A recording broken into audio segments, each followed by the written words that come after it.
जो लोग मेरे चैनल को सब्सक्राइब करेंगे, मैं उनको अपना व्हाट्सएप नंबर देकर उनके साथ वीडियो कॉल पर लाइव स्टोरी बताऊंगी। चलो, स्टोरी सुनाओ। मेरी सौतेली माँ की दोस्त मेरे घर आई तो मैंने उन्हें घोड़ी बनाकर पेला। नमस्कार दोस्तों, मेरा नाम अभय है और मेरी उम्र 26 वर्ष है और मेरे पिताजी का नाम लाख सिंह है, जिनकी उम्र 35 वर्ष है, और मेरी सौतेली माँ की उम्र 35 वर्ष है, जिनका नाम कामिनी है। मेरी सगी मम्मी की मृत्यु अब से 5 साल पहले हो गई थी।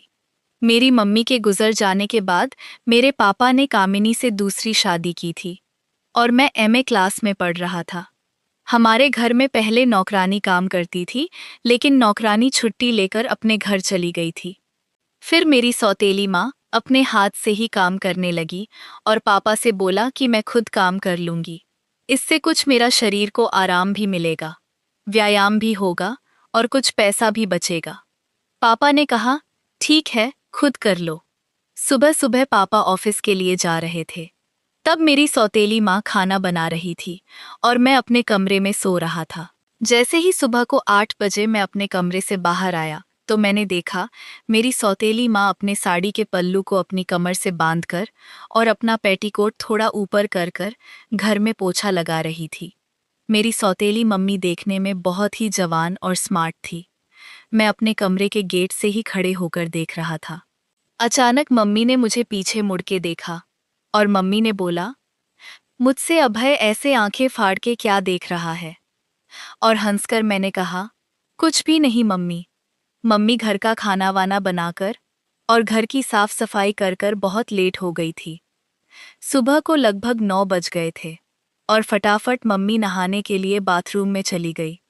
लेकिन मेरी सौतेली मम्मी बाथरूम जाते समय अपना तौलिया ले जाना भूल गई। 2 मिनट बाद बाथरूम से आवाज आती है, अभय तौलिया ले आना। मैं उठा बेड से और तौलिया लेकर बाथरूम पहुंचा। मम्मी ने साइड से खड़े होकर केवाड़ की ऐड से और मुझसे तौलिया लिया।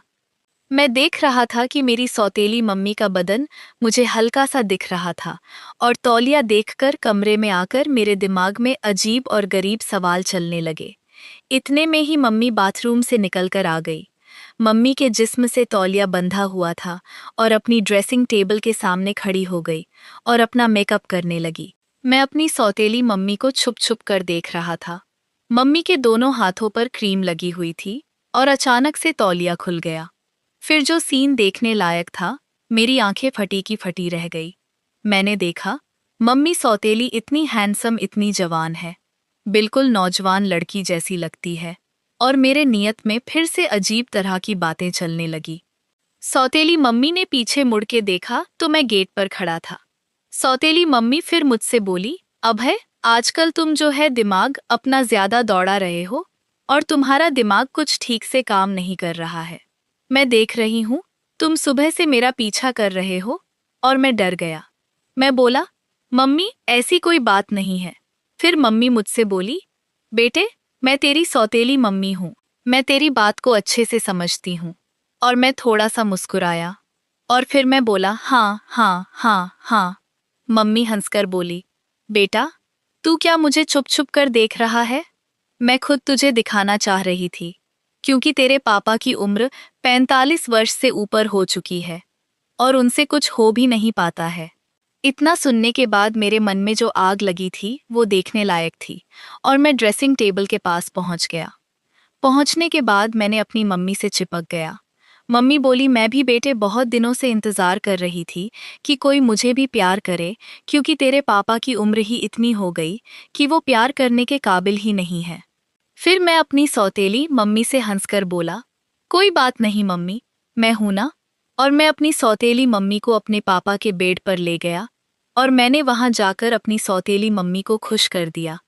खुश करने के बाद मैं अपनी सौतेली मम्मी से बोला, क्या मम्मी, मैं आज तुम्हारे पास सो सकता हूँ? सौतेली मम्मी बोली, यह भी कोई पूछने वाली बात है। जब तक तेरे पापा ऑफिस से नहीं आ जाते तब तक तू मेरे पास सो सकता है। मम्मी इतनी रोमांटिक बातें कर रही थी कि मेरा मूड बार बार बन रहा था। सौतेली मम्मी ने कपड़े भी नहीं पहने थे और मैंने फिर से उन्हें दोबारा खुश कर दिया और मम्मी के मुंह से निकला, अब बेटा हमारा जवान हो गया है। मैं भी अपनी सौतेली मम्मी से कहने लगा, मैं भी तुम्हें हर रोज खुश करता रहूंगा। मम्मी बोली, ठीक है बेटा, तुझे हर रोज मौका मिलेगा। जब से मम्मी के साथ मेरा रहना सहना हुआ था, तब से मम्मी पापा पर बिल्कुल भी ध्यान नहीं दे रही थी। मम्मी का पूरा फोकस मेरी तरफ रहने लगा था और सौतेली मम्मी मेडिकल से नशे की गोली लेकर आ गई। जैसे ही पापा ऑफिस से आते थे, उन्हें दूध में नशे की गला साफ करने की आवाज गोली मिलाकर पिला देती थी और वह सो जाते थे और पूरी रात सौतेली मम्मी मेरे साथ एंजॉय करती थी। अगली ही सुबह पापा के ऑफिस जाने के बाद मेरी सौतेली मम्मी की दोस्त लक्ष्मी आई थी। जैसे ही वह हमारे घर में आई थी, मैं अपने रूम में चला गया और दोनों सहेलियां आपस में बातें करने लगी। लक्ष्मी बोली, मेरा पति तो बहुत ही ढीला है, कुछ नहीं कर पाता है। फिर मेरी सौतेली मम्मी बोली, लक्ष्मी तेरा बेटा भी तो काफी बड़ा हो गया है, तू उससे बात क्यों नहीं कर लेती। इतना सुनने के बाद मेरी सौतेली मम्मी की दोस्त मम्मी से लड़ने लगी और कहने लगी, वो मेरा बेटा है, ऐसा मैं सोच भी नहीं सकती। फिर गुस्से में आकर लक्ष्मी बोली, क्या तू अपने बेटे के साथ ऐसा कर सकती है। मेरी सौतेली मम्मी तुरंत बोल गई, हाँ मैं कर सकती हूँ।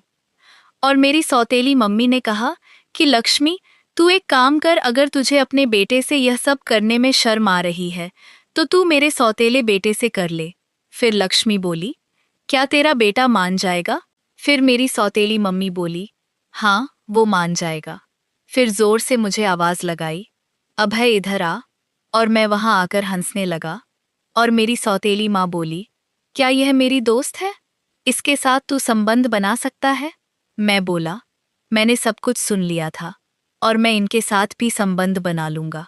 मेरी सौतेली माँ बोली, मैंने कहा था ना कि मेरा बेटा अभय तुम्हारे साथ भी संबंध बना लेगा। लक्ष्मी बोली, अभी तो मैं घर जा रही हूँ, मेरा बेटा और मेरे पति ऑफिस में हैं। जैसे ही मेरे पति ऑफिस चले जाएंगे, मैं तुझे फोन करती हूँ। इतना कहकर लक्ष्मी यहाँ से चली गई और 15 मिनट बाद मेरी सौतेली माँ के पास फोन आता है लक्ष्मी का। लक्ष्मी कहती है, मेरे पति किसी काम से 5 दिन के लिए बाहर गए हैं और मेरा बेटा भी अपने दोस्त के यहाँ रुक गया है, तू जल्दी से अभय को भेज दे। मेरी सौतेली माँ ने फिर मुझसे कहा, अभय तुझे लक्ष्मी मौसी के घर जाना है। मैं बोला, ठीक है, 15 मिनट में पहुंच जाऊंगा। मैं एकदम स्कूटी उठाकर और लक्ष्मी मौसी के घर पहुंच गया। मैंने वहां देखा लक्ष्मी मौसी अपने कमरे में बिल्कुल निर्वस्त्र अवस्था में पड़ी थी, ऐसे मानो मेरा इंतजार देख रही थी। देखने में वह भी काफी स्मार्ट थी और मैं जाते ही टूट पड़ा और मैंने लक्ष्मी मौसी को भी खुश कर दिया। फिर 5 मिनट बाद मौसी उठकर बोली, मैं तेरे लिए चाय बनाकर ले आऊं। वह चाय बनाने चली गई और मैं बेडरूम में बैठा रहा।